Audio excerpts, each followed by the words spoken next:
Such a silly girl. It's probably because Em didn't graduate from Harvard, huh? Karen sneered at her granddaughter Sarah. I've tolerated everything sent to me, but it's a different story when she uses Sarah to get at me. We don't need a grandmother who hurts Sarah. I felt a surge of anger, like raising a fist in my mind. I am Susan, a 35-year-old raising my first grader, Sarah, while working part-time. My husband Richard is busy with his medical job, so I handle most of the housework and childcare. I adore Sarah and Richard's appreciation, so I don't really mind our life, except for Karen. One weekday, Karen said, I absolutely need a ride to the hospital. Since I was off for my part-time job, I drove to pick her up. Waiting in the lounge, Karen, sitting next to me, nudged my shoulder. Hey Susan, can you figure out this crossword clue? What is it? I looked down at a crossword magazine, a common sight in bookstores. 1.64 feet tall, over 2.2 pounds, a member of the woodlouse family in the world's largest isopod. What is it? I'm not sure. What could it be? Karen chuckled at my cluelessness. You don't know. It's the giant isopod. Giant isopod. O.D., is that so, Susan? You're so uninformed. My daughter Lisa knew it. Harvard students are just different, right? I was utterly fed up with Karen, who enjoyed belittling me. Such an attitude towards someone doing her a favor. I should just leave you here, I wanted to say, but swallowed my words. Karen's disdain for me wasn't new. She always put me down and bragged about Richard's sister Lisa, 2 years senior, a Harvard graduate, now a high-ranking government official. Karen's pride and joy, Lisa, was actually quite reserved. I've met her during Christmas and summer breaks. She mostly stayed in her room or stared blankly into the courtyard at her in-laws. Not much of a talker. It was awkward when left alone with her. Karen, oblivious to our discomfort, always praised Lisa during gatherings. As expected, she seemed to have the arrogance to belittle me in front of Richard.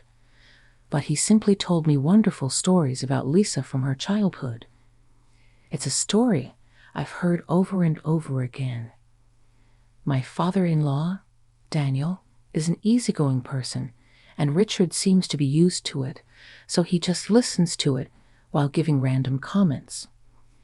Lisa, who is supposed to be praised, is silently putting food in her mouth without boasting or belittling about her background. Visits to my in-laws were always uncomfortable. I thought I just needed to endure it, but being ordered around and looked down upon by Karen was reaching my limit. That summer, as usual, we visited Richard's parents, and Lisa was there too. We all sat in the living room drinking coffee. Lisa was, as usual, blankly watching TV. Meanwhile, Sarah was happily chatting with Karen, who listened with a smile. She adored her only granddaughter, and Sarah loved her kind grandma. That's why I couldn't refuse these visits. By the way, Sarah is in first grade now. How did you get a 100 on your tests? Karen asked Sarah. I rolled my eyes at another conversation about academics, but stayed silent. It seemed like an appropriate topic for a first grader, and I didn't think Karen would say anything to hurt her beloved granddaughter.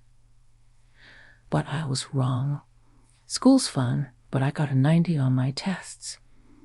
Oh my, Karen's eyes gleamed sharply. What did you get wrong?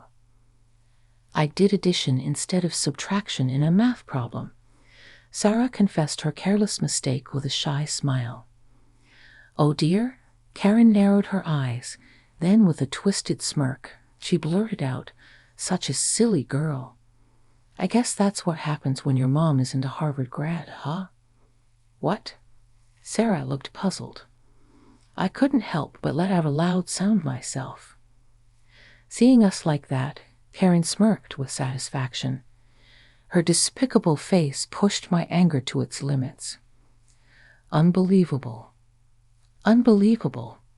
Unbelievable. How much more does she want to look down on me? I've tolerated her belittling me, but I won't forgive her for hurting Sarah. A grandma who prioritizes harassing me over her grandchild's happiness. I won't forgive her. I will never forgive her. Mom, what are you saying? Just as I was about to unleash my anger, Richard intervened and started talking. Ah, the timing. I mentally waved my fist in frustration, glaring at Richard, oblivious to my glare. Richard earnestly tried to correct Karen's mistake. Susan and Sarah are incredibly smart, maybe even smarter than Lisa, Karen scoffed. Oh, Richard, it's great you want to defend Susan and Sarah, but don't embarrass yourself with lies. Don't be naive. It's not a lie. Susan and Sarah are members of MENSA. Lisa leaned forward, her eyes sparkling as she compared me and Sarah. Meanwhile, Karen stood dumbfounded. Mina, yes. Mina.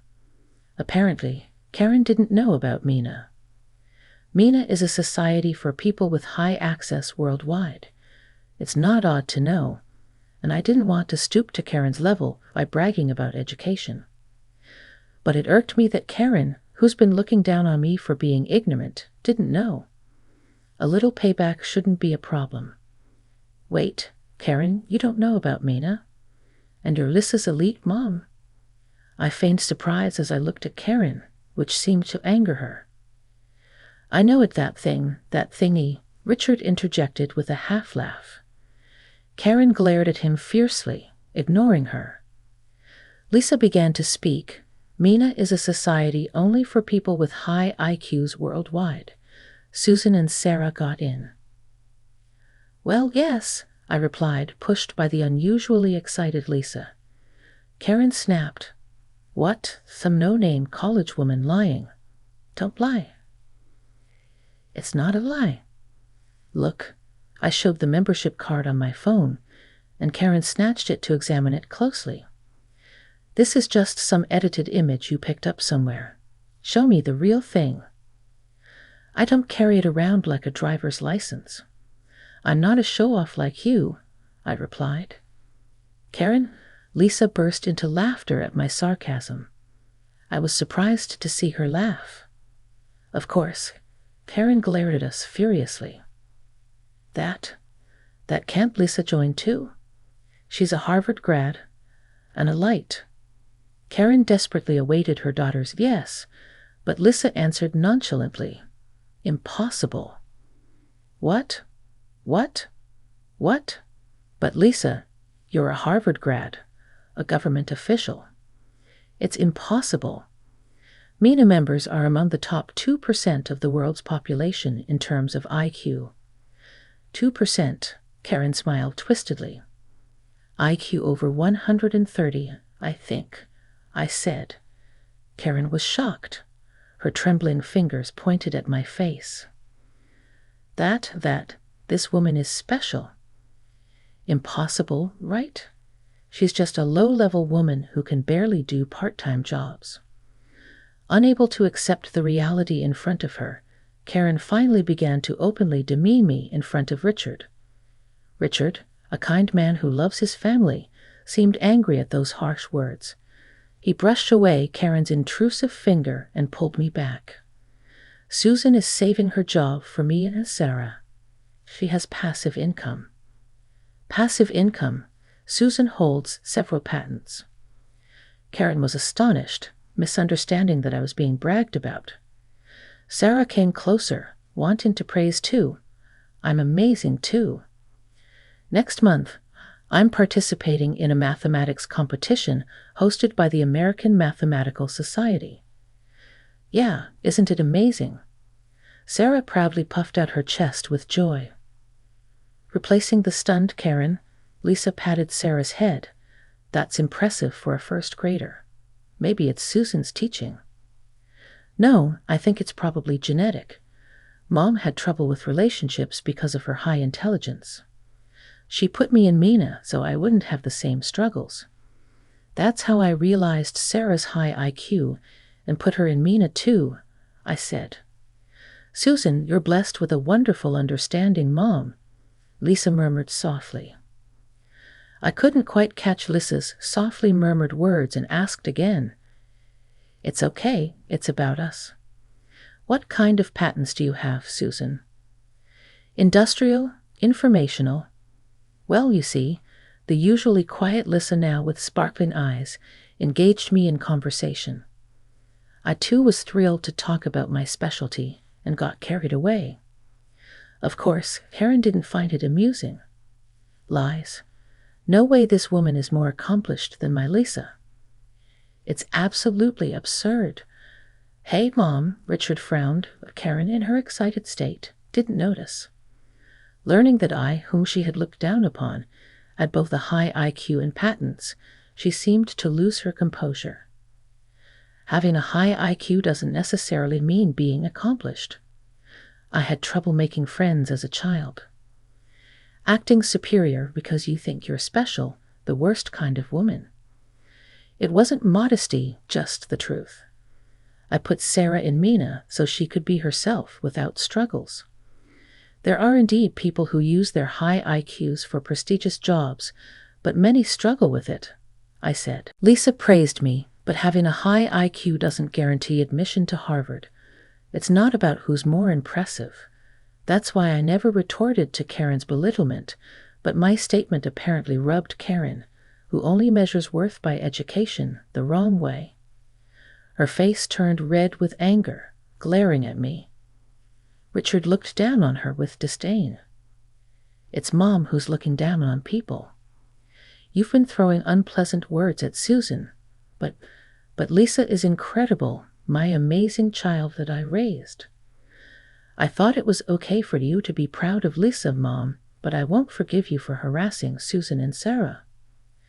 But enough. Let's go home, Susan, Richard said. Yeah, we calmly gathered our things and quickly followed Richard to the car. Lisa, unusually following us to the door, deeply apologized in the background. Karen, biting her thumbnail, muttered something. Later, I told Richard everything about Karen's behavior, and he apologized. It wasn't just Richard's fault. I hadn't consulted him about it either, thinking it was no big deal.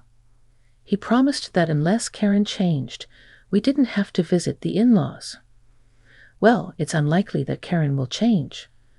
A week after the battle at the in-laws, I received a call from Karen. Of course, it wasn't an apology. Hand over Sarah. Confused by Karen's absurd demand, as soon as I answered the call, she continued without pause, Maybe your IQ's high, but that's it, right? You didn't go to a notable college and didn't provide Sarah with the best education. It's a waste for you to raise Sarah. That's why I, who got Lisa into Harvard, should raise her. I'll make her a child who contributes to the country, Karen said. How carefree can this person be? I was so disappointed that I moved beyond anger to just being dumbfounded. See, you understand. So hand over Sarah, no. Karen was dumbfounded by my firm refusal. Why is she surprised at being refused is beyond me. Expecting me to hand over Sarah to someone who treats her like an object is absurd. You can't possibly provide a good education. But I got Lisa into Harvard. That's Lisa's achievement, not yours. Do you have anything else to brag about besides Lisa? Karen faltered at my question. Anything?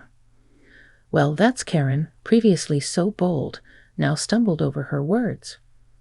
Nothing, I presume. Karen just uses others to achieve her own goals. Lisa is incredible, but Karen, you are empty and pitiful. Why not improve yourself instead of pushing your ideals on Lisa and Sarah? If you want to serve the country, why not work? Yourself. How dare you, Susan, to talk like that to Richard's mom? If you're upset, do something remarkable enough to prove me wrong, I said. Why don't you try for Harvard yourself, Karen? If you're capable of raising a brilliant Lisa, and think you can send Sarah to Harvard. Surely you can get in, right? If you get into Harvard, I'd be happy to entrust Sarah to you. So I'll be waiting for your admission news, I said. Just wait a minute. Ignoring Karen's frantic attempt to stop me, I ended the call.